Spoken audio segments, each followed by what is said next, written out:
जोहार, जय मूल निवासी, मैं संकेत और आप देख रहे हैं एमएन टीवी।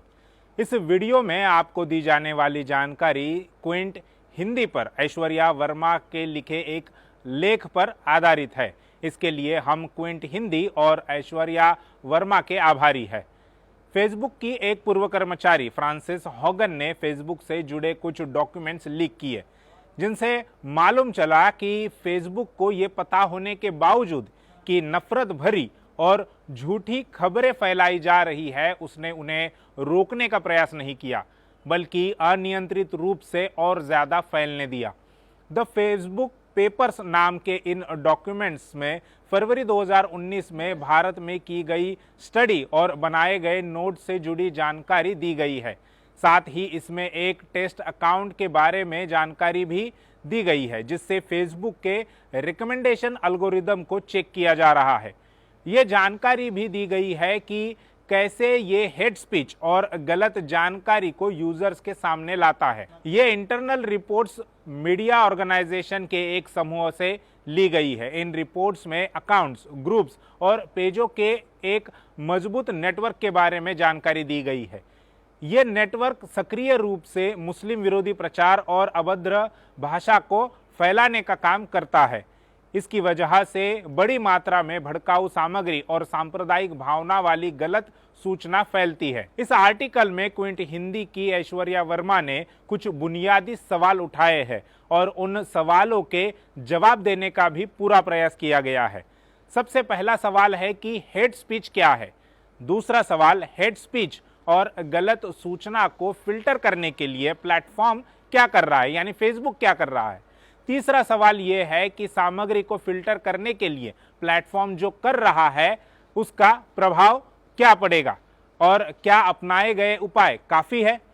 फेसबुक के मुताबिक हेट स्पीच में कोई भी ऐसी सामग्री होती है जो प्रोटेक्टेड कैरेक्टरिस्टिक, जाति, नस्लीय, राष्ट्रीय मूल, धार्मिक संबंधता, सेक्सुअल पसंद, लिंग, सेक्स, लैंगिक पहचान या गंभीर विकलांगता या बीमारी के आधार पर लोगों पर सीधा हमला करती है।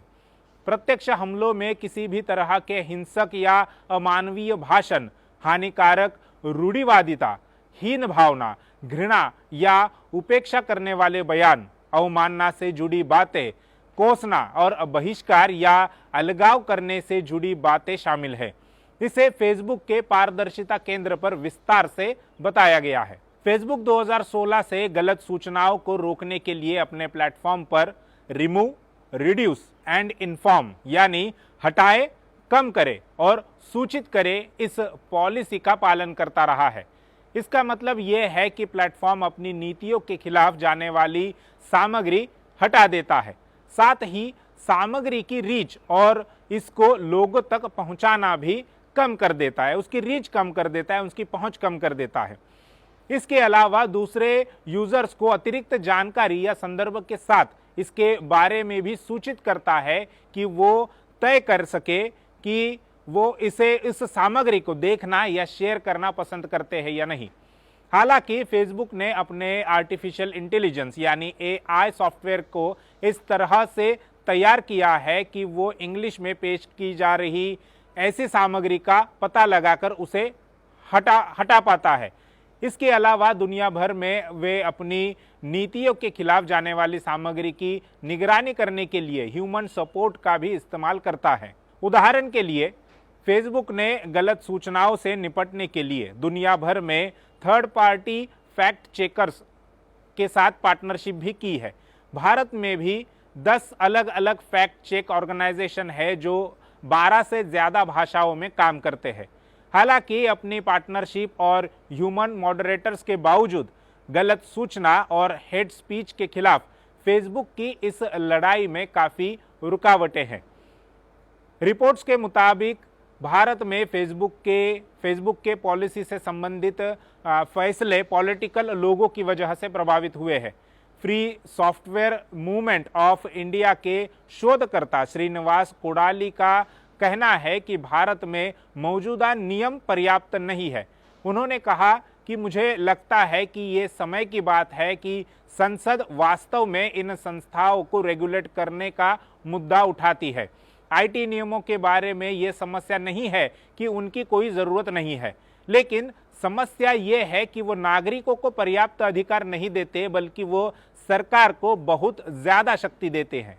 उन्होंने आगे कहा कि मुझे नहीं लगता कि मौजूदा सरकार पूर्ण बहुमत वाली बीजेपी सरकार को इस समस्या को ठीक करने में कोई दिलचस्पी है, क्योंकि हमें पता है कि इससे उन्हें फायदा ही मिलता है। कोडाली ने आगे कहा कि सूचना प्रौद्योगिकी पर संसदीय समिति ज्यादा से ज्यादा फेसबुक से पूछताछ करेगी, लेकिन प्रक्रिया रुकी ही रहेगी। कोडाली ने कहा कि भारतीय संस्थान इस पर गौर करने की स्थिति में नहीं है, क्योंकि उन्हें सक्रिय रूप से इस पर नहीं गौर करने के लिए कहा जाता है। फेसबुक पेपर्स में कोट किए गए एक इंटरनल स्टडी में देखा गया है कि फेसबुक ने अपने फैक्ट चेकिंग पार्टनर्स की मदद से कितनी गलत सूचनाओं को हटाया है। प्लेटफॉर्म भारत में कई दूसरी चुनौतियों का भी सामना कर रहा है। न्यूयॉर्क टाइम्स के मुताबिक भारत में आधिकारिक रूप से मान्यता प्राप्त 22 भाषाओं में से फेसबुक का एआई यानी आर्टिफिशियल इंटेलिजेंस सिर्फ 5 भाषाओं में ही काम कर पाता है। फेसबुक के मुताबिक बाकी बची भाषाओं में काम करने के लिए फेसबुक ह्यूमन मॉडरेटर्स को नियुक्त करता है, लेकिन ये अभी भी परेशानी भरा ही है। हिंदी और बंगाली प्लेटफॉर्म में चौथी और 7वीं सबसे ज़्यादा इस्तेमाल की जाने वाली भाषाएं हैं। इसके बावजूद फेसबुक के पास इन भाषाओं में भड़काऊ सामग्री या गलत सूचना का पता लगाना और उन्हें रोकने के लिए कोई प्रभावी प्रणाली नहीं है। 2018 तक हिंदी के लिए ऐसा कुछ भी नहीं था। हालांकि कंपनी ने उसी साल हिंदी में हेट स्पीच क्लासिफायर ऐड किया और 2020 में बंगाली में भी उपलब्ध होने वाली सामग्री के लिए ऐसा किया है। इन भाषाओं में हिंसा भड़काने या उसे बढ़ावा देने वाली सामग्री का पता लगाने वाला सिस्टम हाल ही में 2021 में लागू किया गया है। एक फेसबुक प्रवक्ता ने कहा कि मुस्लिमों सहित हाशिए पर रहने वाले समूहों के प्रति हेट स्पीच विश्व स्तर पर बढ़ रहा है, इसलिए हमें इसे लागू करने में सुधार कर रहे हैं और अपनी नीतियों को अपडेट करने के लिए प्रतिबद्ध है। ऐसा इसलिए कर रहे हैं क्योंकि हेट स्पीच ऑनलाइन विकसित होता है। उन्होंने ये भी कहा कि बंगाली और हिंदी में हेट स्पीच की पहचान करने वालों ने 2021 में हेट स्पीच को आधे से भी कम कर दिया है। हाल में सामने आए डॉक्यूमेंट से ये भी पता चलता है कि गलत सूचना से निपटने के लिए फेसबुक की ओर से निर्धारित कुल बजट में से 87% अमेरिका पर खर्च किया जाता है, जबकि अमेरिका में प्लेटफॉर्म का बाजार दुनिया भर का 10% ही है। फेसबुक जैसे प्लेटफॉर्म का कहना है कि वो सक्रिय रूप से ऐसी सामग्री को हटाने के लिए काम कर रहे हैं जिससे हिंसा भड़काने, दुश्मनी और नफरत को बढ़ावा देने की संभावना है। लेकिन फिर भी इस बात के कई उदाहरण हैं कि ऑनलाइन नफरत की वजह से हिंसा भड़की है। फरवरी 2020 में बीजेपी नेता कपिल मिश्रा ने खुले तौर पर फेसबुक पर एक वीडियो मुस्लिम प्रदर्शनकारियों को सड़कों से हटाने के लिए हिंसा को बढ़ावा देने वाली बात कही थी। कुछ घंटों में ही दंगे हुए, जिसके परिणाम स्वरूप 50 से ज्यादा लोग मारे गए। वीडियो को प्लेटफॉर्म से तब हटाया गया जब इसे हजारों व्यूज और शेयर मिल चुके थे। इसी तरह की घटनाएं दुनिया भर के अन्य देशों में देखी गई है, जैसे कि अमेरिका में कैपिटल हिल में हुई हिंसा। कथित तौर पर stop the steel Facebook group के साथ ये हिंसा शुरू हुई, जिसकी वजह से ट्रंप के समर्थकों ने कैपिटल हिल पर हमला किया।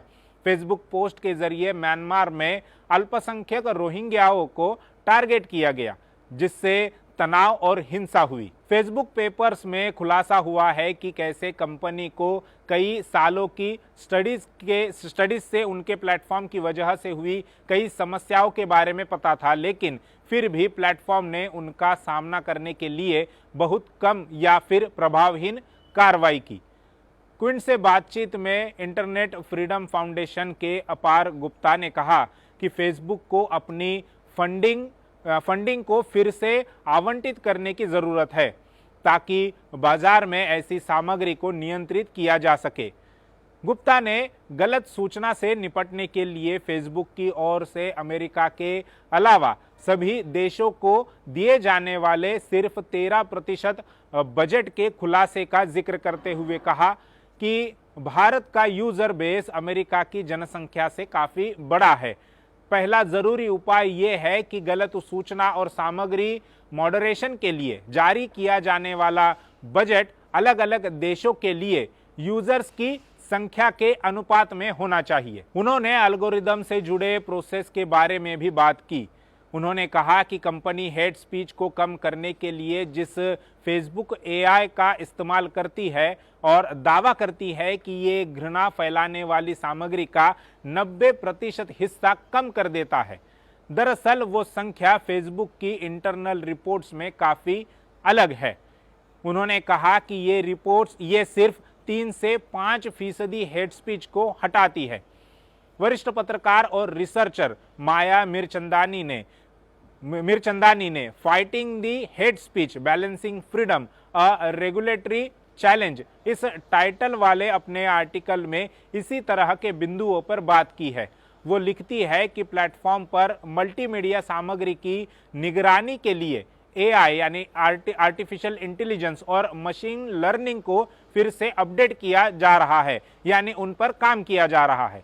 लेकिन टेक्नोलॉजी के सामने ऐसी सामग्री की बहुत ज्यादा मात्रा हो सकती है और स्थानीय संदर्भ में इन टूल्स के लिए ऐसी सामग्री के बारे में पता कर पाना नामुमकिन जैसा है। हालांकि जैसा फेसबुक अपने मशीन लर्निंग मॉडल को अपग्रेड करने और ऐसी सामग्री का पता लगाने के लिए एआई पर भरोसा करने की बात करता है, सवाल यह है कि प्लेटफॉर्म इस मुद्दे से निपटने में सक्षम क्यों नहीं है।